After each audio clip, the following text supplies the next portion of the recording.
Ladies and gentlemen, please welcome University of Delaware President Dr. Dennis Assanis.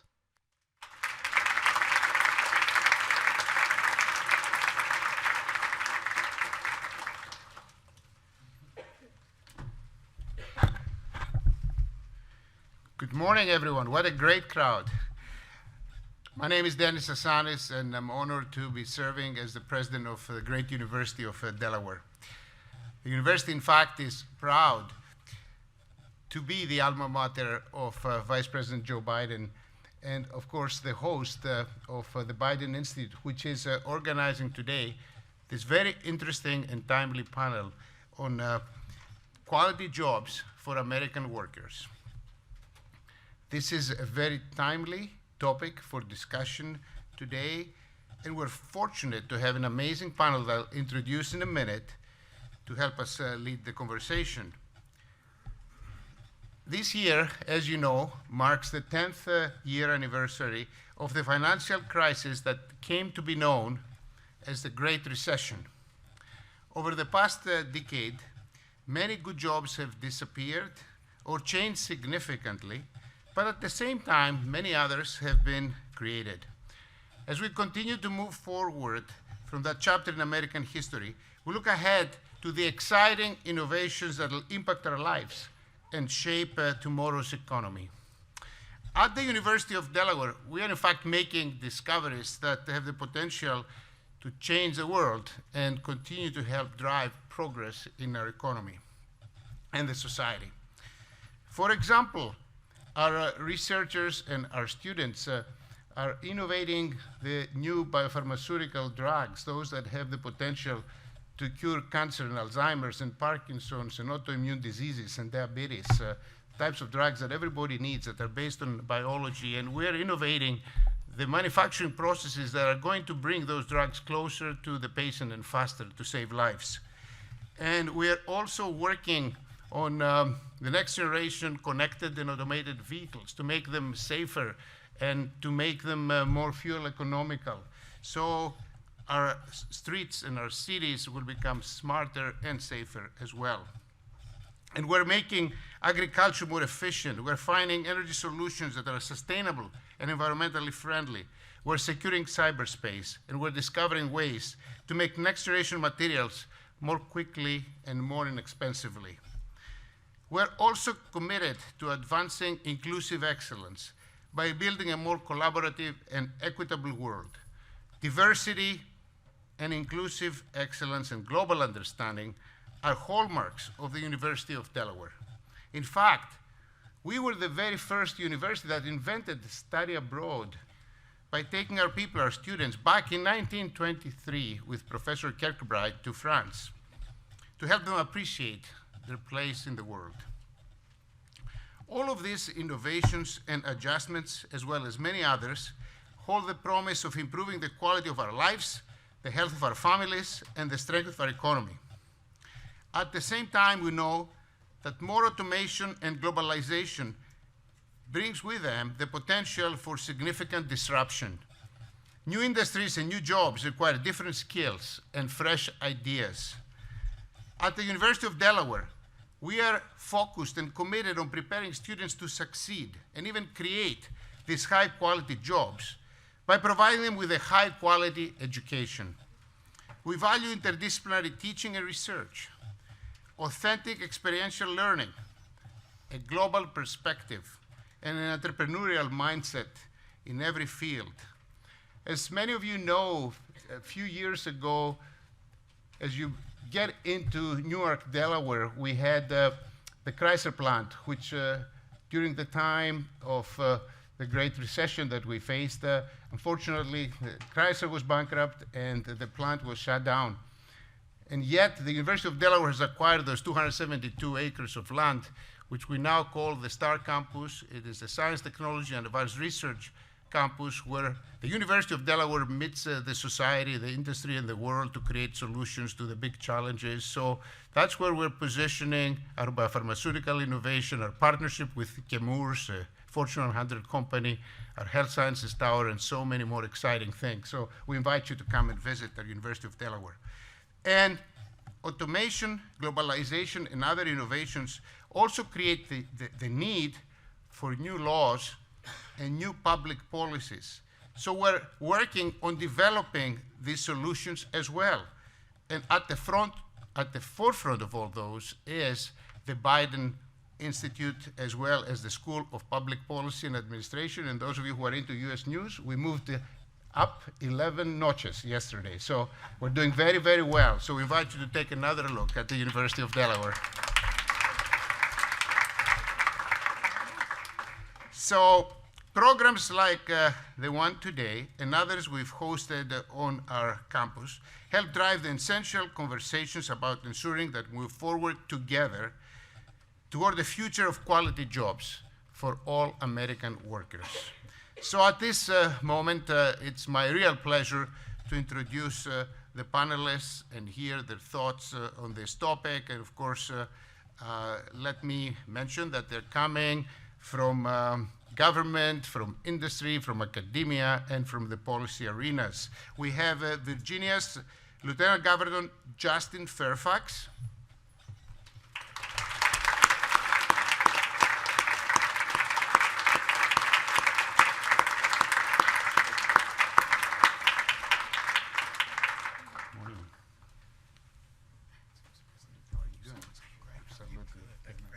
Absolutely. Tom Donahue, who is the President and CEO of the U.S. Chamber of Commerce. Tom.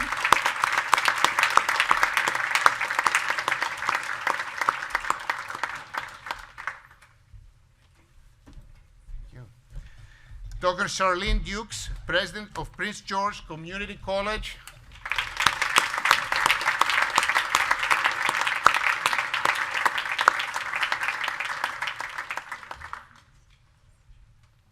Charlene.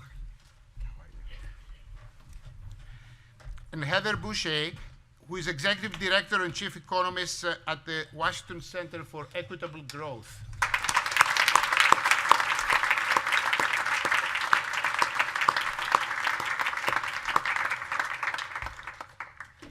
Good morning. But of course, last but not least, the Honorable Joe Biden.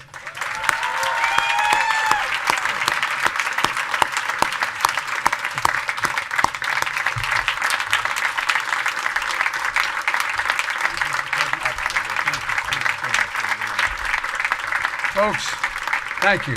I've been instructed to sit down and make these. I'm going to make some very brief remarks, and then we're going to have a discussion, if that's okay with you. I want to acknowledge and thank Dr. Assanis for giving me the opportunity to set up this institute at the University of Delaware to work on a whole range of domestic issues. And my dad used to have an expression. He said, "It's a lucky person who gets up in the morning, puts both feet in the floor, knows what they're about to do, and thinks it still matters." Well, when I was deciding what to do after our term was up, I decided the thing I've been doing my whole life are the things that make a difference, and they still matter. And so Dr. Assanis provided me a home and a very generous budget to bring some serious people to the university, which already has a lot of serious people, to focus on primarily how to make sure we have a continuing, growing, prospering middle class in America. And I also want to thank all the University of Delaware's administrators and faculty that are here, traveled down to D.C. My sister, Valerie Biden, who is, we both went to the university together. She graduated with honors. I graduated. You all think I'm kidding. I'm not kidding. But Valerie is a main player at the University of Delaware there every day, and Mike Donlan, who is the main man who runs the show and operation for us down there, along with Kathy McLaughlin, who decided to. Kathy ran the Kennedy School operation up at Harvard for years and years, and because Valerie is incapable of anyone saying no to her, convinced her to come down, and she's doing the same for us at the University of Delaware now, which is a great opportunity for us. And I also want to thank the members of the Biden Institute Policy Advisory Board, chaired by Sarah Bianchi, and I won't go through all the names right now, but we've put together a really quality board here of some of the best minds in the country. And I want to make it clear that it was intentional what we did, in that we're trying to set up basically an academic institution and sort of a think tank that includes all spectrums of our economy. Because I'm of the view that one of the things that's happened since I got here as a young man at 29 years old as a senator is that we have sort of segregated our thought process out there. And so it used to be that business and labor would fight like hell, but sit down and work out agreements. That the public interest community and the financial community would do the same thing. So members of this board are made up of Democrats and Republicans, active Republicans, men, women, civil rights groups across the spectrum. Because none of these, the thing that bothers me most about where we are now, and it's not about Republican or Democrat, is that there is no possibility of making progress in America without consensus. Consensus. And in both parties in some areas, that's become sort of a dirty word, consensus. That's the only way our institutions are set up, the only way they can function. And so I want to know what the best minds representing every sector of our economy, what they believe, what they think, what they feel, what we should debate these things. But there are certain things, the world is changing drastically, but certain basic things aren't changing. The need for every woman and man to be treated with dignity, the opportunity for every woman and man who's not looking for a handout, but a job, as our dad used to say, was about a lot more than a paycheck. It's about your dignity, it's about respect, it's about your place in the community, it's about being able to look your child in the eye and say, it's going to be okay. That doesn't change. Human nature hasn't changed. The other thing that hasn't changed is no matter what we do, we cannot get much done without safe and prosperous communities. The sense of community. Remember back when I first got here, to reveal my age, Sally, there was a book that was very, very prominent called Bowling Alone. Well, we've been bowling alone a long time. It's time we start bowling together again. If you go back and unless you think I'm crazy, get the book. I want to thank everyone and on this panel, which you've just been introduced, but also that have joined the board. There's a very, very distinguished group of people. And the topic today, I want to drive the conversation here, is that to frame the discussion is last fall at the university, we held a symposium and where we invited Secretary Elaine Chao of the administration, Jim Murren, president of MGM, Mary Kay Henry, president of the Service Employees International Union, is here today. Byron Augusti, a former advisor to me and to President Obama, who is here today as well. The topic of the conversation we had then was the challenge of making sure that our workers have quality jobs today and in the future, and when they'll be facing increasing fundamental changes taking place in the world economy. Digitalization, Moore's Law, artificial intelligence. As I said to the group earlier this morning, all governments, always end up about a half a generation behind the change, catching up with the change after it's occurred. I remember Bruce Reed and I talking about this a while ago. Bruce used to run my operation. That's when I was good. Talking about how we talked about the information age. Well, we were talking about the information age after it arrived and already passed, and government was just catching up. But that's the nature of all governments. That's not a criticism of either party or government. It's just the history of how it takes governments to get consensus on some of the fundamental changes that have taken place. Well, we're in a place where there's the notion of globalization, automation, Moore's Law. They all are having profound impacts, and will have more profound impacts. And we can turn these impacts, these changes, for the good, but it never happens automatically. It didn't happen in the first industrial revolution. It's not going to happen in this fourth industrial revolution. We have to reach consensus on how to make sure these changes benefit everybody. That's what doesn't change. Everybody has to be in on the deal. That's the only way our system can work. It's the only way we can be consistent with our values. So I published a piece last fall about how there is a significant and legitimate anxiety out there about whether or not this what I call and others call the fourth industrial revolution, anxiety about whether or not it will wipe out the middle class. I was asked by Klaus Schwab to be the keynote speaker 2 years ago at the World Economic Forum, and it was the most challenging intellectual assignment I ever got. This fourth industrial revolution, will there be a middle class? Not just here, but worldwide. What's going to happen?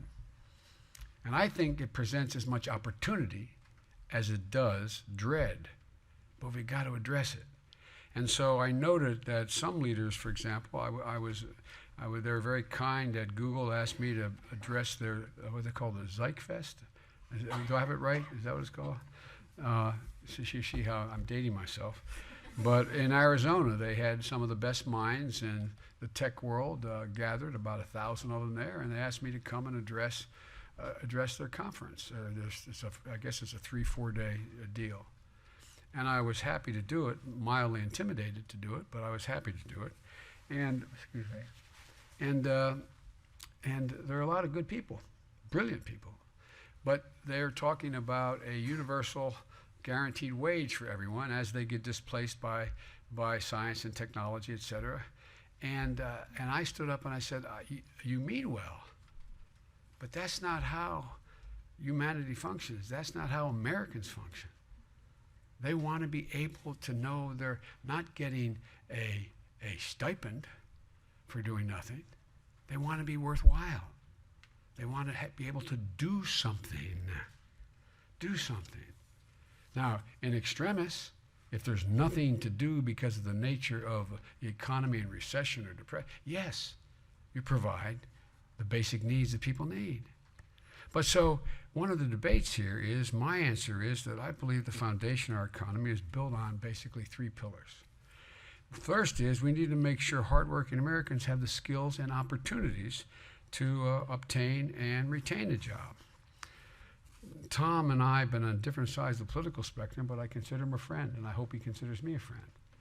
He said before we came in our earlier meeting, there's a lot of jobs out there, and jobs that pay a decent salary, they're not being filled. There's a reason why. The skill set is fundamentally different that's needed. But we are not filling that vacuum. For example, when I did that Jobs of the Future, I used to be as interested in the President's State of the Union address as you did, because he'd always drop a dime on me somewhere in the middle of it and say, and Joe is going to do the following. And, oh, you think I'm kidding? I'm not kidding. He can tell you I'm serious. And he said, and Joe is going to do a year's study on the jobs of the future. I said, okay, I got that. But we did do a year's study. I think that was, presumptuous of me to say, well received by economists around the world, around the country, and we found out that what you already intuitively know, that 12 years isn't enough of education. They're going to need at least 6 out of 10 jobs now, need some training after graduation, and that's only going to increase in number and the type of training that is needed. But there are 100,000 IT jobs going unfilled. So we found out that the best way to do this is people are fully capable of doing these jobs. The guy who used to throw coal into a burner or a blast furnace is capable of learning how to code. The woman who was a maid working for a maid service is capable of learning how to code. People are capable of doing these jobs, but they need to be trained in the first place or retrained. And you all know this is an incredibly educated group of people. I spoke at a commencement at one of the premier universities in America, and I said, whether you're graduating with a PhD in astrophysics or you're someone's helping clean up after we leave here all the debris on the lawn, you work for the maintenance crew, you all need continued education and training. That astrophysicists, if they just count on what they know when they graduate, they'll be out of date in 10 years. Not a joke. They will no longer be relevant without continuing education. And so the second thing we talked about in this, we need to make sure people are paid fairly, meaning those who work hard and do so, they're able to earn a good living. That's a decent chance to get ahead. And the third pillar I concluded, and this is not to be accepted by the panel, this is just me, and to be educated by them as to whether or not these things make sense or not, or they need to be altered. The third one is that we need policies that allow middle class to maintain and improve their standard of living by things that don't relate to salary, reducing the cost of health care, reducing the cost of housing, dealing with access to education. And today I want to put forward a set of proposals how all of us, Democrats, Republicans, business leaders, financial leaders, labor, employees, employers, can achieve this first pillar, making sure that hardworking Americans have the skills and opportunities to get a good job. And they include making sure our students get the education they need. And so in 2014, when President Obama, as I said, asked me to do this study, as I said, 6 in 10 jobs were going to need something after high school. And the perfect vehicle, my wife, I'm being mildly prejudiced, she's a community college professor, she has her doctorate, and she's been teaching there for a long time. She says the best kept secret in America are community colleges. It doesn't mean everybody has to go to community college to get a 2-year degree, but then go to community college to get a certificate. Then go to community college to get a certificate. It's the most facile vehicle that's available to us in education to provide the kind of additional education that's needed. It doesn't have to be just that, but they're very, very facile. And that's one of the reasons why, Doctor, we're delighted you are here. And in addition, we need to give people affordable and continuous education. And look, those of you who are parents, try paying for your kid to go to school. Not a joke, and particularly if you have more than one child. And you can have a very good salary. But I tell you what, my alma mater it's expensive to go to my alma mater now, relatively speaking. Now, he's not going to like that, the president might say that. But the truth is, it's expensive, and it's a great state university. But try going to a private university, and the costs are astronomical. I've got a granddaughter at Columbia Law School, $84,000 a year. I got a granddaughter at the University of Pennsylvania, $76,000 a year. So how do people do it? How do people do it? And there's ways to do it, in my view, but I'll get to that later. And also, we need to recognize that there's a geographic inequity in this country. Places like small cities and towns off our coast where there's still relatively high unemployment. We need to get these folks back to work. If I'm not mistaken, 75% of all the venture capital, I stand corrected if I get it wrong, but it's roughly 75% of all the venture capital has gone to, I think, 7 cities in America in the last 4 years. Because that's all of you brilliant young people in here. If you are going for those jobs that are the most competitive jobs, you're in a city. There's been more of an exodus from suburbia to the cities than any time since the Civil War. People are moving to the cities. But that's not a bad thing. But there's an awful lot of folks, as the Professor and I were talking about, there's a lot of distressed areas of the country that need SWAT teams to come in and do something about it. And so, we have to remove obstacles as well, I think, that deprive workers of the same competitive advantage that employers have. I was stunned to find out how many non-compete agreements there are for people who make sandwiches. It's one thing to have a non-compete agreement if you're going from, a researcher at Ford Motor Company to Chrysler. But going, figuratively speaking, from McDonald's to Arby's, what the hell is that about? Other than losing your bargaining power. I think it's a mistake, but maybe not everyone does. We also need to deal with other things that we started to do, and I won't go into them now because I'm already taking too much of your time, but The fact is that, we have to give workers legitimate bargaining power. We have to give them legitimate bargaining power. We have to give unions legitimate bargaining power. We also have to give people bargaining power in that, when hourly workers are all of a sudden reclassified as management when they manage virtually nothing, that overtime pay doesn't get paid. And cumulatively, it's in the billions of dollars that doesn't get paid. That would change the life of a person making $15 an hour or making $10 an hour to get paid overtime. And so there's a lot of things that have morphed over the last several years that I think, I hope we can reach some consensus. And this is not a one-day thing. This is the opening and introduction of what I'm proud to say I think is an incredible board of directors for this undertaking, and to demonstrate that it's across the board. It represents all sectors of the economy. And so during the discussion today, we're going to talk about these and a lot more ideas. And I want to kick off I'm going to go sit down now and start with Heather. I hope I haven't surprised you, Heather, to help us level set. We hear that unemployment is at extremely low levels now. But there's a lot of anxiety out there about wage stagnation. Can you talk to us about what you're seeing and what you think we should be doing? And then we're going to have a panel discussion. And again, thank you all for your interest in being here. I'll end by saying democracies cannot be sustained without economic growth across the spectrum. They cannot be sustained.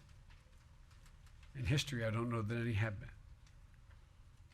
And so it's not anybody, I'm not one of these guys who thinks you shouldn't be able to go out and make $1 million or $1 billion. I think you should be able to do that still. But I also think you should be able to make a decent living, be treated fairly, and be able to care for your family and know that you're doing it on your own.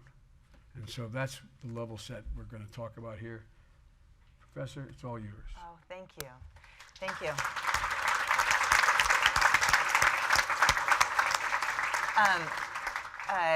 I'll start off by saying what an honor it is to be here today. Thank you, Vice President Biden, for all of your work on these important issues in the White House on the Middle Class Task Force, and it's just an honor to be a part of this board with so many fantastic people. And you mentioned two things. There were 5 little points I wanted to make to start off to level set, and you already sort of talked about a couple of them. One was unions and one was inequality. So let me get to all of these. But first, we have unemployment now that is quite low. That's fantastic. We've made a lot of progress over the past decade coming out of the Great Recession. But we also know that it's not low enough. And one of the numbers that economists look at is the share of people in the United States with a job. That number is not back to where it had been before the crisis. It's not back to where it needs to be. And one of the results of not having that tightness in the labor market is that workers don't have, as the Vice President put it, enough bargaining power, and we're not seeing wages rise to the extent that they need to be. So that's one of the first facts about the U.S. economy today. Made a lot of progress. It's great that we continue to show jobs, but we need to make sure that we keep on this path towards full employment and that we pull everybody into the economy. And only then are we really going to probably see those wage increases we need to see. That's a necessary condition for seeing wage increases, but it's not going to be sufficient. Because we have a big challenge facing our economy, facing our labor market, which is inequality and the ways that it distorts and obstructs and corrodes the pathways for individuals to move up into the middle class, and the ways that actually it also affects economic growth more broadly.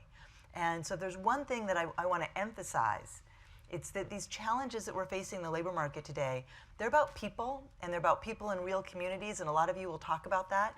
But as an economist, what I want to tell you is it's also about all of us. It's about our economy growing, right? To the extent to which we have people out there that aren't getting those jobs, that's talent that is not adding to the productivity of our nation.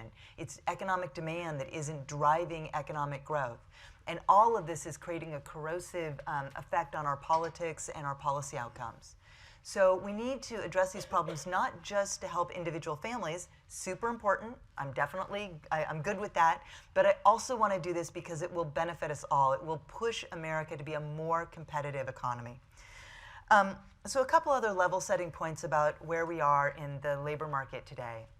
One, and I'm sure we're going to talk about this at least a little bit, everybody always wants to talk about the jobs of the future, the gig jobs, the fact that we're creating all these jobs that are different than before.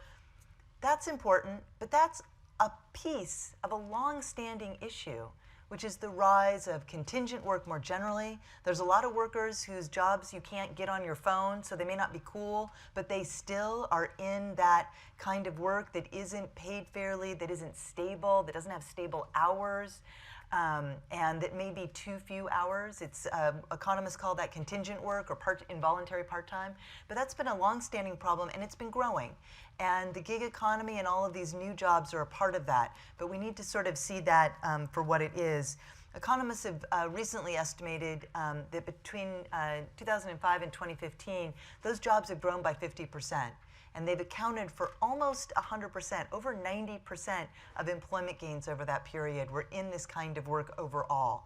That should be a really sort of like wake-up kind of statistic, because as we're going to talk about education and skills, you need to make sure that there are those good jobs there for people to go into.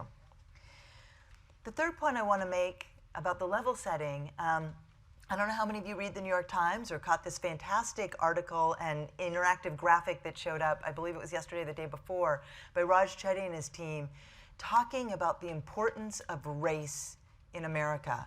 He's been doing a lot of work over the past decade showing how inequality affects, in particular places, affects whether or not people can move up the ladder. And now he's shown that that is, for a large part, it's about race. And it's especially about black men not being able to move up. There's a lot of other research that's come out recently showing that even if blacks and whites get the same kind of college degree, the chances that the black person will earn more than their parents are less than the person who comes from a white family or a richer family. These are statistics that make my skin crawl, right? This is not the America that we are supposed to be. And so any solutions that we think about have to think about racial issues and racial justice across place. And I want to stress from another piece of Chetty's work that there are smart and talented people all across America. It doesn't matter what kind of person you are, what kind of family you come from, whether or not you're rich or poor or black or white or male or female. And he did this great study with a bunch of colleagues showing that innovators can come from any part of the country, but in fact, if you come from a poor family, or if you're a woman, a little girl, but you're smart and you have the talent to be that kind of person who's really going to add to the economy, you're obstructed at some point along the pathway. And that, coming back to my meta point, that damages the economy for all of us. We are letting smart, talented people sit on the sidelines. And my last point here that I want to make on the level setting is that you talked about bargaining power, and we think about it sometimes with full employment. We think about it in terms of unions. But a new place that we need to be concerned about bargaining power is that one of the ways we've seen inequality rise in the United States is an increased concentration, a smaller number of firms in particular industries and sectors of the economy. And one thing that economists are finally sort of underscore bold, finally getting around to looking at is what does that mean for jobs? And what they're finding, and this year there's been already a bevy in 2018, a number of papers that have come out making the case that if there's only one employer in a community or in a kind of industry or just a handful of employers, reduces worker bargaining power. It's like we're all working for the company, in a company town, but it's not just a town. It's like if you're a nurse in a particular community, you may have no option to be employed by any different employer but one entity because they own all the different medical facilities in your community. And that is affecting workers' ability to bargain, and it's also part of what's driving our massive wealth inequality. So I'll leave you, I could go on and on, but there's a clock buzzing, so I won't. But those are just some of the key facts and figures that we need to be thinking about as we're thinking about how to prepare people for the 21st century economy. Well, thank you. I just wanted to at least get one perspective in terms of level setting where we are and what the nature of the problem is. Not everyone will agree with it. I happen to agree, but not everyone may agree, and we'll have an opportunity to discuss that as well. But I'd like to ask the Lieutenant Governor. I know that you and the governor have made community college and business partnerships pretty the cornerstone of your campaign. And can you tell us a little bit about what you've seen that works and what plans you have for building more of these partnerships? And then, Tom, President Donahue, if you might share with the audience some of the work the Chamber's doing to support these kinds of partnerships, and what are the barriers keeping more businesses from doing the same? If you guys would be willing to talk a little bit about Sure. that. No, I'm happy to. And thank you so much again, Mr. Vice President, for pulling us all together and convening us. And thank you to this really stellar panel and to everyone here in attendance. I'm honored to be a part of this. As you mentioned, last year was elected along with Governor Ralph Northam in what was a really historic election in Virginia. And one of the cornerstones of our campaign was this notion of creating more economic opportunity and security for all of our families, no matter where they live in the Commonwealth of Virginia, addressing these issues around economic inequality and lack of mobility. And the community college system, of which we have a really significant and robust one in the By the way, Commonwealth. thank you for employing my wife. we are lucky to have My her. professor at Northern Virginia Community College, but I promise she had the job before there was a job. She did, and she's incredibly impressive. We're blessed to have her. And so we have 23 community colleges in the Commonwealth of Virginia and really every part of the Commonwealth. And we really believe that those are centers of opportunity for all of our families. I know Dr. Dukes will talk about her great work in Prince George's County in Maryland. But it really is a place that allows people to go to get skills, to get training, certification, both post-high school and mid-career, so that they can refresh their skills and be able to rise in terms of their wages and their position and station in various industries. And we really want to invest significantly in creating those opportunities. You talked about how this really all goes to the heart of the strength of our democracy. And one thing I said during the campaign all over Virginia was that opportunity is the oxygen of a democracy. Where it exists, people and communities thrive. Where it does not exist, people and communities literally die. And we in Virginia have been blessed to have some significant economic success. We are at 3.6% at our unemployment rate, the second lowest in the Southeast. But it's uneven when you look across the Commonwealth of Virginia. In Northern Virginia, we have localities that are as low as 2.4%. But if you go to Southwest Virginia, to the Eastern Shore, unemployment rates as high as 8%. And so part of what we want to do is pump more oxygen of opportunity into every part of the Commonwealth. The community colleges are a significant part of that strategy. Well, thank you. Tom, how do you see businesses interfacing with the opportunities that are available in retraining in community colleges and training in the first place? Well, Mr. Vice President, thanks for including me. We probably agree with more things than people think we would, and we argue like crazy about others, but I've always enjoyed that. But let me follow the lead and talk first about some of the comments that were made about bringing people further along in the employment cycle and the unemployment issues, and then getting immediately to what the Chamber's involved in. I think the reality is that we have put a dent in unemployment, but the point that was just made, that you have to look at how many people are working, is critical, because many folks have sort of stepped aside from looking for jobs, and there are a lot of reasons for that are very complicated. One of the programs we're working on, which I'll talk about just in a moment, is for people who are frozen in their towns, cannot and will not move to where the jobs are. They can't sell their house. They have family members living with them. They had certain skills and need retraining. And there are probably 400 very identifiable towns and cities in this country where that's going on, and there are things we can do.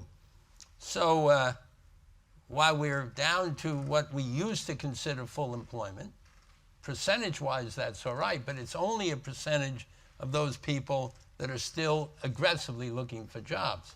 So we have to have a program to think about that. To drive, the whole concept of what you've been talking about is how do we drive greater economic growth, because economic growth ends up with more jobs. And we've made some good progress on that, but remember there are only two commodities that actually drive growth. One is money, and that is investment money, and there's plenty of that all over the world. And the second is people. And we are, right now, a country we've lowered unemployment, but we still have people without jobs, but we have massive numbers of jobs without people. And these are jobs that, let me give you an example. Over the last 12 or 15 years, 40% of the jobs in the manufacturing process have gone away. They didn't go to Mexico, they didn't go to anywhere else, they went away to productivity and technology. Information technology, robotics, process engineering, supply chain management, 40% of the jobs in the manufacturing process have gone away. Now, we need people to run those companies, but they're different types of people that need different training. And we're working very hard on that. So, and I thought the point about the gig jobs was worth thinking about for a minute.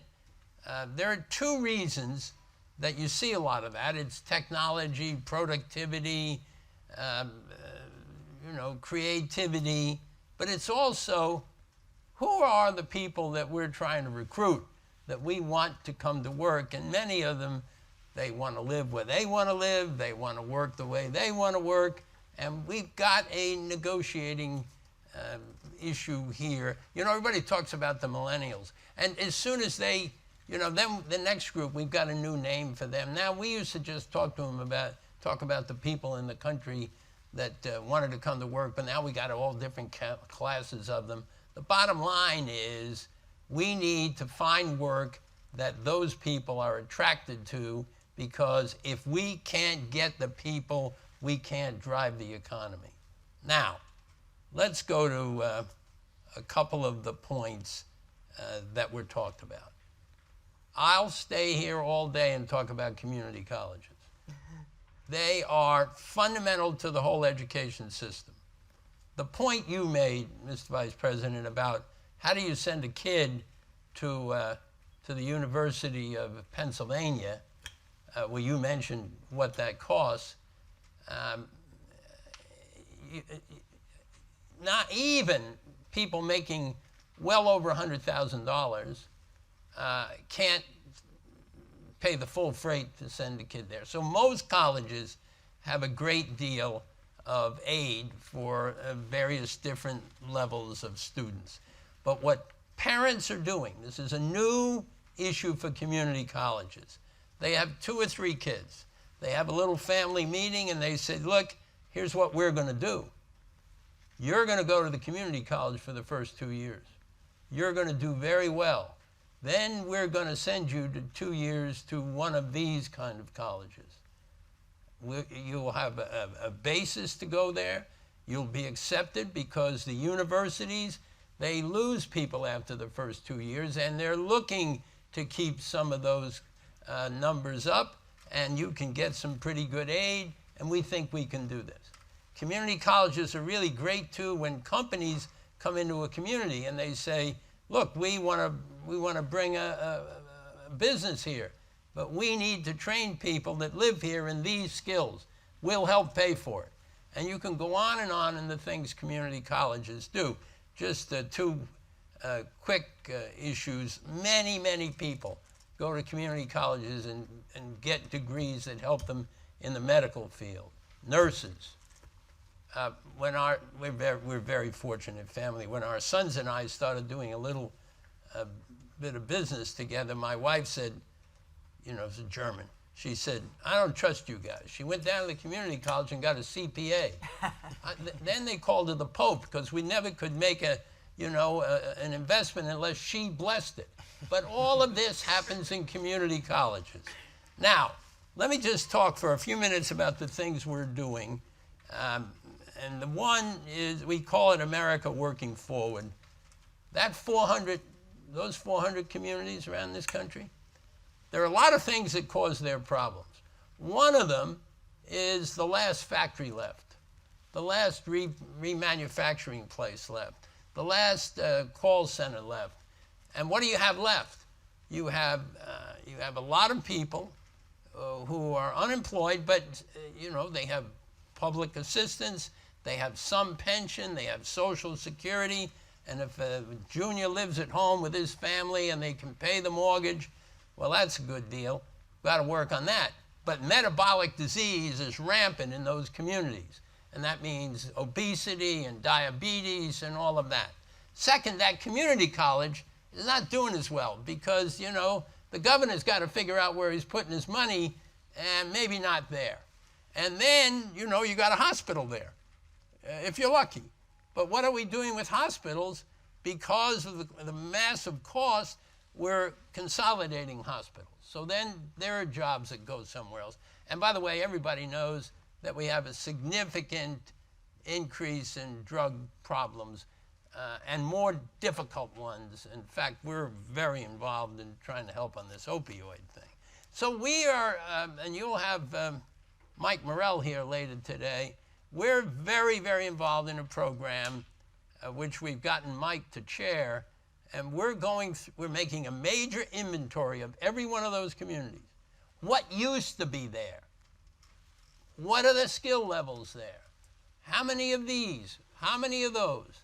And we're going out to the major corporations of America, and we're saying, this is not a sustainable circumstance. And you are going to fix it. And I've now talked to 50 corporations. I found 5 of them that are doing exactly what I'm now going to tell you. We said, all right, here's what we want to do. You're going to go you pick one of these 10 or 20 communities that sort of fits your corporation, and you're going to go in there and you're going to fix it.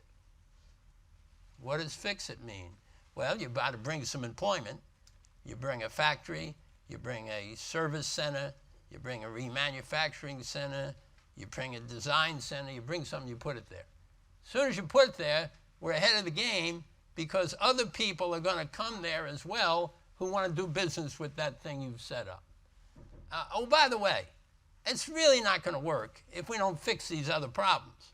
So we got to put a little leverage and a little cash and get the community college back working. Got to figure out what we're going to do with this hospital deal.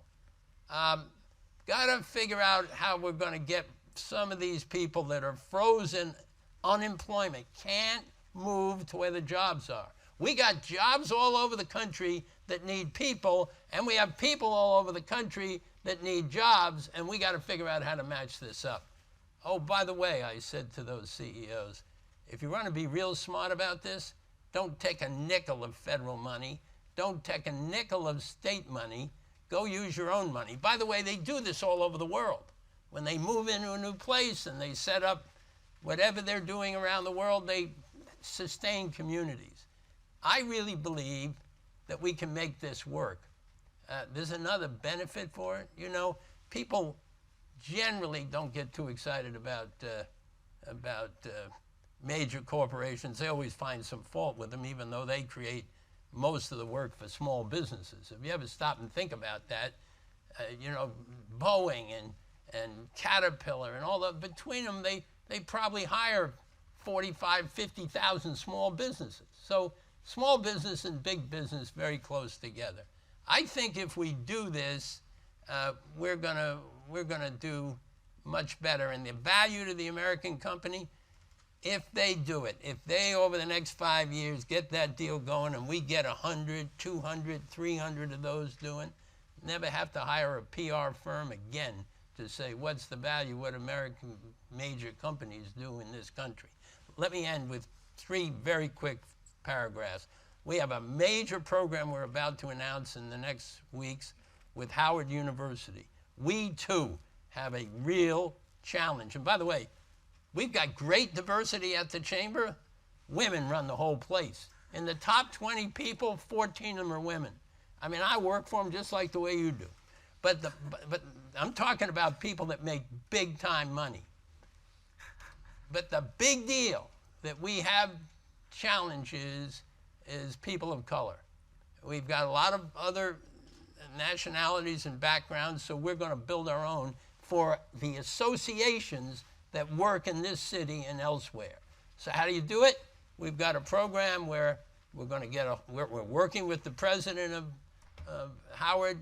We're going to get these students at the end of their first year and keep them all the way through their graduation. Summer jobs, training, internships, opportunities to travel around and see what's going on in companies and to go to associations. And we hope that the end of a good number, you know, none of these things are short term. We hope we're going to put a lot of people of color to work in our business, associations, and from that into American business. We're doing a lot of that stuff for younger people as well. Peter Shear from Jamie Dimon's bank, he's running a deal all over the country doing the same thing we're trying to do, and that is train people to get jobs where they are. And I have great respect for that, and we've got a lot of companies doing the same thing. The bottom line is you can talk about it, you don't get any points for talking about it, and we basically just do it. Thank you. One of the points I want to make to everyone here, and I'm going to ask you, Dr. Dukes, in a second, is, you know, in order to solve a problem, there has to be consensus on what the problem is. And one of the things that I'm taking heart from, not just from what Tom just said, may come down with different perspectives where we can agree on what the problem is and what the problems are that need solutions. You're a long way along the road. That hasn't been the case the last 10 years. We haven't agreed on what has to be fixed. We've argued about it. But Tom has been way ahead of this for a long time. I mean, he is deadly earnest about making sure people of color play a prominent and proportional role in the National Chamber of Commerce, and in turn have in effect send a message to all American business by doing it. And so, but if we had this discussion 5 years ago, 7 years ago, 10 years ago, I'm not sure there'd be a consensus on these positions about the need, for example, for people with color to be fully, thoroughly integrated. So I'm optimistic. The reason why I wanted to do this at my university is I'm optimistic we can put together the fora to begin to shine a light on the agreements that exist across the spectrum, and in turn maybe begin to actually get real solutions to some of these issues. But thank you, Tom. Community colleges, as my wife says, are the best kept secrets out there. No, I really mean it. That's her constant refrain. And her other refrain is that the people she most respects are her students. Average age of her student is 29 years old. She started at your community college a mentoring program for women coming back into the workforce, coming back into college. It's a very difficult thing to do. Some have been victims of abuse, some have been victims of poverty, some have children, there's all kinds of things. Imagine the courage it takes to go back to school when you didn't like high school very much to begin with, and you find yourself in a position where you're, after 10 years, deciding, okay, I'm going to make a try. I'm going to do a try. So she is, if I hear any more about community colleges, I don't know, I'm going to go back to community college. But tell me what you are proposing that other community colleges you think might be able to replicate to benefit everybody. Well, like all of us, Mr. Vice President, thank you for having me here. And before I do that, I'd like to turn to Tom and tell you that I actually was born and raised in Johnstown, Pennsylvania.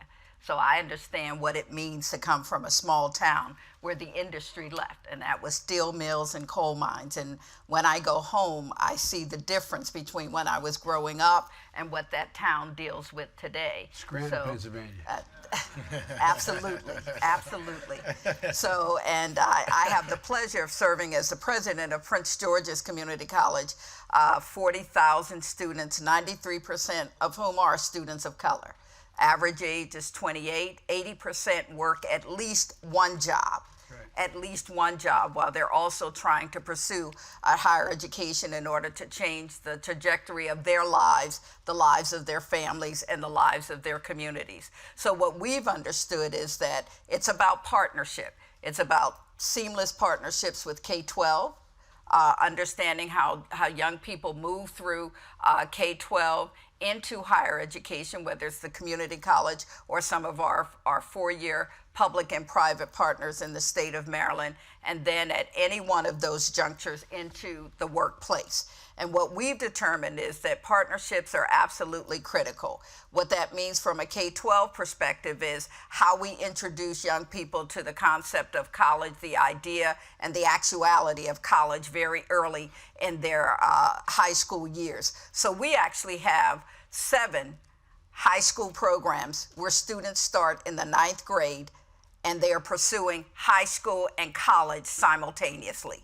The first and the oldest for us is the Academy of Health Sciences, where what we thought we were doing was thinking about the healthcare industry and taking young people who might be interested in associate degrees in nursing or radiation therapy, respiratory therapy, sonography, nuclear medicine, and the like, and thinking about our own healthcare industries in Prince George's County and the region, and saying, how are we educating young people to think about the associate degree and then moving into the world of work?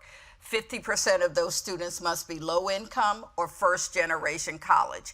4 years later, 8 years later, I should say, because they started as high school freshmen, we are going to graduate in 2018, our 4th class, who are leaving with their high school diplomas in the morning and graduating that evening with their associate degrees. They have taken with them more than $75 million in transfer scholarships. So these young people started out with an idea of an associate degree. Where they are now are in medical school. They're pursuing specialties in pediatrics, neurosurgery, biomedical engineering, and the like. So just giving them the opportunity to pursue higher education early also changed their plans for themselves and their families. We have 2 what we call P-TECH. And you all understand P-TECH, which was the original partnership with IBM in Chicago and in New York City. We have 2 P-TECH schools. One focus is hospitality, the other one is health information management. They will too graduate with their associate degrees and be able to move into those industries because we have industry partners who are providing internships and externships all along the way. And probably today, the latest program that we've put together is with the University of Maryland University College, because affordability is so important. What I say in our community all the time, 75% of the young people in our public school system are on free and reduced meals. And what that means is that they are at the poverty level, their families are. And we serve about 130,000 young people in the Prince George's County public school system. When they graduate in May or June, what miracle do we believe occurs over the summer before they start college that they are no longer hungry and that they no longer have financial needs? So we worked with the University of Maryland University College and the Prince George's County Public Schools to create what we call the 3D degree: your high school diploma, your associate degree, and your baccalaureate degree, for a total cost of not more than $10,000. So that's what has been some of the things, those are some of the things that we've done in order to address the issue of poverty, low income, first-generation college, and accessibility both geographically and financially to higher education. I wish you'd be more innovative. Congratulations. Thank you. They're all tied. Thank you. All tied together. Well, what I know we're running a little long here, but Heather, what's the data tell us about outcomes of people with just high school diplomas versus some post-secondary education? I mean, today, I know we've always thought it was, but what's it today? Yeah, well, there continues to be this gap between those who have a college degree and a high school diploma. The kind of work that you're doing is incredible and is going to, it certainly is a part of the solution to closing that gap. But we also need to remember that even though we're doing all this great work training the next generation, when you look at the labor force today, still about a third people have a college degree, and that means 2/3 of them don't. And while there may be important ways to bring them back into training, that's great, we also need to be thinking about their job opportunities. When you look at the labor market, it continues to be that some of the fastest growing jobs in the U.S. economy are those at the lower end that don't require a lot of advanced education or any at all. Jobs in the care sector, some of which do require more education, and we'd like to actually bump up those qualifications, but jobs in childcare, home health aides, nursing assistants, things like that, and jobs in retail. So we have to make sure as we're thinking about the training that we're matching, but we're also acknowledging those folks that are already there. We can't give up on them. We certainly can't give up on that 50-year-old who doesn't have a college diploma, who's got a job and isn't paying well. But there continues to be this ongoing gap, and I think that, what's also so exciting, Dr. Duke, about your work is how to make college affordable, because of course the flip side to all of this is that there is this big gap in the labor market, but then there's also these gaps in who gets college degrees, how affordable they are, what kinds of colleges they go to. Where low-income families are more likely to use for-profit colleges. They're more likely to take out more expensive loans. They're more likely to have trouble paying all that off. So it's a whole set of issues that we need to be thinking about to make sure that pathway from high school to that good job is complete. One of the things that I was stunned by, I know Tom's background, he knows mine, I know a little about yours, Governor. I don't know I now know Johnstown. By the way, I win Johnstown overwhelmingly. Remember a guy named Wid Shonick in Johnstown? Yes. But all kidding aside, most of us have come from the same circumstance. If you're in the range between 40 and 100, it was always a dream in every family that never sent a kid to college that your kid's going to get a college education. So I was stunned when I saw a statistic, Evan, about, I guess it was about 6 months ago, that over a majority of the American people no longer think a college education is worth it. Right. And the reason they don't is because of the cost. The debt. Tom is right that some of the really, really prestigious universities, they have, they admit you, and then whatever your need is, they fill. Harvard's done that, Penn now done that. I think Princeton and Yale do it, I'm not sure, but not that many are that endowed that they can do that. Right. And, but forgetting that, state universities have gone through a tough time. State legislatures have materially cut back the aid to states. When I was at the University of Delaware, there was significant support from the state legislature for the state university. It is significantly less than it was then, and across the board. Everyone from the state of Maryland to Virginia to Delaware to California, across the board. And it's much, much less. So it's personal debt that gets accumulated, and a lot of people don't think it is worth it now, the burden. The debt that people graduate with, even if they go to public universities and community colleges, exceeds what my first mortgage was on my house by a long shot. So here's my question for all of you, and I'd just like you to open the discussion here and you talk about anything anybody else has said. Is there a role for the federal government in terms of our national interest to change the dynamic of what constitutes free education. For example, one of the reasons why, and I think, Tom, we had one of these discussions a long time ago, that one of the reasons that made us, when I spoke in the chamber once, one of the reasons that made us the most dynamic industrial power in the world was we were the first nation in the world to provide for, across the board, free, non-means tested public education for 12 years. It began in the late 1800s, and it really took hold in the first two decades of the 20th century. And it was the single greatest advantage that, at least my view, that I believe we had. We had the most broadly educated public in the world. And but the rest of the world's caught up in a big way, and in some places surpassed us, particularly in the Scandinavian countries and some other areas.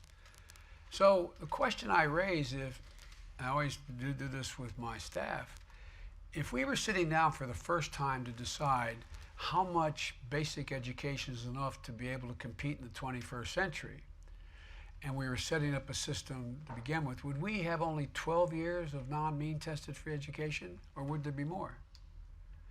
Would there be more? My guess is, if we were starting from scratch, had our way, New York State would say, like they did in the late 1800s, well, there's 12 years of free education. They probably would say there are 14 years, or there are 12 years, and anyone who qualifies can go on and won't be paid, etc. Now, we talk about productivity. Now, end with this. This is the totality of the question. There are econometric studies have been done, Professor, that show that when we went around, Tom, and we interviewed 347 CEOs of Fortune 500 companies. I said, what do you need most? And they said, a better educated workforce. Amen. That was it, a better educated workforce. And we also took a look and found out that if every person academically qualified to go to community college were able to go, the population community colleges would go from 6 million to 9 million people. But that would cost $6 billion a year to do that. And then we looked and saw that most econometric models show that would increase the growth of the GDP by 0.2% a year. It's like $1 trillion over 10 years. So, but it costs $6 billion a year. There goes that big spend in Biden again, you know? But we have, many of them legitimate, $1.3 trillion worth of tax expenditures, meaning, quote, loophole. People don't pay taxes for good reasons. There's reasons for having that. You promote a social good, and or you are going to generate people taking risks to generate opportunity and jobs, etc. And because I have the dubious distinction my wife has, hates me saying this, because I had the dubious distinction, for example, when I got elected for the president as vice president, did my financial disclosure. You can, as she says, Google it. In 2009, the Washington Post front page said, it's probable no man has ever assumed the job of vice president with fewer assets than Joe Biden. I assume they were talking financial, not intellectual. Depends who wrote it. And, so I was unaware there was a thing called stepped up basis, just to give you one little example. Not a bad thing. Stepped up basis means I make a capital gain. I'm going to cash in on it, pay my taxes, my capital gain tax. I bought $100,000 of stock, or $1 million is now worth 2. 3 years later, I'm selling it. On the way to sell it, I get hit by a truck, and I leave it to my daughter, my son. They pay no tax. Now, this isn't inheritance tax. This was a tax due 5 minutes before I got hit by the truck. Well, that means they're as small, $17 billion a year is not collected because of that, quote, loophole. I'm not into punishing anybody. I'm not into punishing. I get in trouble when I say rich people are just as patriotic as poor people, and I believe that. But here's the deal. I could put every single solitary kid qualified in community college in school for a year I mean, for 2 years, by just eliminating that one loophole, increasing productivity, doing no damage to the economy, cutting the cost of a 4-year degree in half. Now the question is, it's a philosophical question. Is that a role, or are there the kinds of things, are there things the federal government should be doing to accommodate the very solutions to the problems we're talking about? Is how do we get a more educated workforce? You know, we're 68,000 registered nurses short right now in America. 68,000. We have 300,000 women and men have come home. I carry a card with me, and it's right here. Every day I have my staff contact the Defense Department. Little black box there. It says daily U.S. troop update. Troops died in Iraq and Afghanistan thus far. I don't want anybody saying roughly 8,000. It's 8,820 precisely, because every single one of those fallen angels represents a community. Troops wounded in Iraq and Afghanistan. We still have troops in both places. 52,599. Not 52,000 plus, 599. But there's 300,000 come home since those wars began with post-traumatic stress and traumatic brain injury. Not listed anywhere. We desperately need these nurses. The single best training ground for these nurses are community colleges. Delaware Technical Community College, my wife taught for a long time. Your community college, yours. So does government have a role in stepping up and filling some of these gaps where we take on a national responsibility of all taxpayers to do things to grow the very economies that we think we need? That's the generic question. And because I don't think, governments don't solve problems. People solve the problems. The private sector solves the problems. But is there a government role here? Mr. Vice President, you recall that one of the great post-12-year education programs was the GI Bill. People came back from serving abroad, and people that never thought they would go to college went to college, and that was one of the great waves of improvement in terms of people with higher skills. That can be copied in a lot of ways. Talking about people coming back currently, the Chamber runs a program called Honoring Our Heroes. We have now, commitments, we've gotten commitments to give full-time jobs to 700,000 returning service persons and their spouses. More than 550 of those 550,000 have gone into the jobs, and these jobs they're all pretty significant jobs. We just had one the other day because we have a special program for some of the folks with a lot of background. Everybody's getting into the cyber business. We had one of the returning veterans got a job paying just short of $400,000, because that is somebody they needed. And so the federal government has a role, but it ought to be a stimulative role of getting others to do things in terms of getting folks into jobs.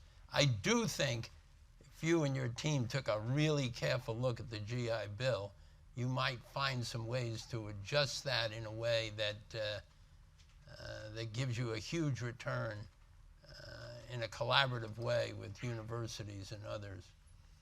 Well, we wrote a new GI Bill that was much more expansive. It is out there. It is of real consequence. And it's, in addition to that, my wife and Michelle set up this organization called Joining Forces. And one of the things that we find is, a guy or a woman who ran a tank battalion can run a FedEx shipping, trucking facility. Absolutely. Et cetera. But here's one of the problems. These folks come back with skills, whether they're welders in the Navy or whatever skill they have. They come back and they find themselves in a position where they are limited because every state has different requirements, some of them bizarre. For example, to be a hair braider, to braid hair in the state of Arizona, I believe it was Arizona, correct me staff if I'm wrong, requires 123 hours of training before you can be certified to be able to open up a shop to braid hair. And so many of the impediments that we place, and we're trying to do now, if you come out of the United States military with a certification in a field that it should be universally accepted by every state in the union without having to go through 2, 3, 5 month time. You tell me 5 minutes, okay? So my point is, do any of you think that we should, the GI Bill said we are going to take American tax dollars, we're going to take the taxpayers and make them pay for this GI Bill, which we're doing now. Does it make sense to America to say it's in our interest to increase productivity and we're going to not increase your taxes, we're going to lower a tax available for someone else in order to be a small group of people, in order to prosper a large group of people? That's my question. Yeah, Mr. Vice President, I'd make a couple of points echoing some of what you and Tom mentioned. On the front of veterans in Virginia in particular, we have been focused on this like a laser over time. We have a program called V3, which is Virginia Values Veterans. We've already hired over 31,000 veterans into our workforce and are now setting as a goal to hire over 60,000 by the end of our administration. And we have 725,000 veterans in the Commonwealth of Virginia, which makes us a very attractive place for employers because these are incredibly skilled people, have been tested under the toughest circumstances, the best trained people in the world. And so we want to both get them access to economic opportunity. They earned it, they deserve it, but it also drives economic growth for the Commonwealth of Virginia. And we just this month, the governor signed into law, became the first state in the nation to allow corpsmen and medics coming back from service to actually work even before they receive their official credential in the state under supervision, which allows them to both earn a living, but to build up the necessary hours and time that they need in that regard. It was a temporary program. We did it as a pilot, actually based it on the program that your wonderful wife and First Lady Michelle Obama put together and the VA implemented at the federal level. We are now doing that at the state level on a permanent basis. And so it values the service of our veterans. I just want to say one thing about your broader question about whether or not, the country should be putting its resources behind getting people into colleges and apprenticeship programs, community colleges. This is something that's very personal for all of us. You said this earlier. I believe that we all have different versions of the same story. I'm going to take 30 seconds to just tell you that I grew up 5 minutes up the road up North Capitol Street in Northeast Washington, D.C. We moved here in with my grandparents after my parents got divorced, and very tough time, mid-'80s, the height of the crack cocaine epidemic. D.C. was the murder capital of the country at the time. And yet still, because people gave us significant opportunities over time, my mom and dad working together with my grandparents. Grandfather's a postal service worker for 45 years. Grandmother was a nurse, Freeman's Hospital for 40 years. Put all four of us, me and my three siblings, all four through college and two of us through law school. And now we are all contributing in significant ways, both with regard to taxes that we're paying and businesses that we're creating and growing. But we would not have had that opportunity had folks not decided that as a policy matter, it was worth investing in people along the way. Pell Grants, Stafford loans, work study, putting together a pathway for a brighter future. And so that's a judgment that this country has made over time. It's a commitment I think we have to renew. And it is the way that we're going to strengthen this nation and I believe lead the country and the world into a better place.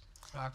I think that there is a role for the federal government to play, and I think you put the right people in the right room with the right information and data and attitude.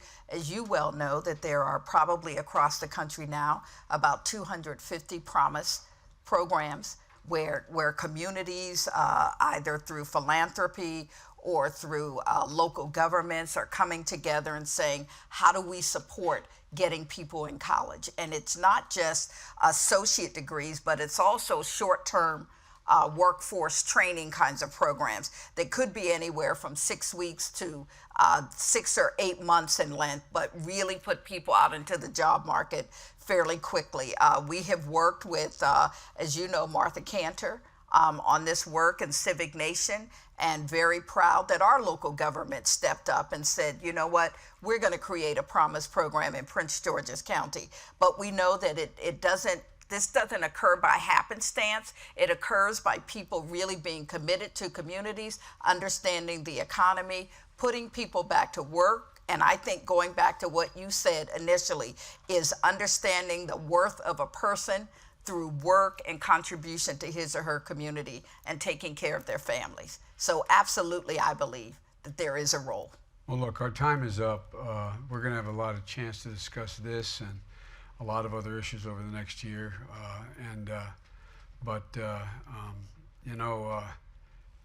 Our dad used to have an expression when I was the oldest of four, and when I'd be left with, to babysit, which was rare, and something would happen, he'd come back and I'd be responsible. And I'd say, but I thought, Dad, I thought that was important. He'd look at me and say, Joey, if everything's equally important to you, nothing is important to you.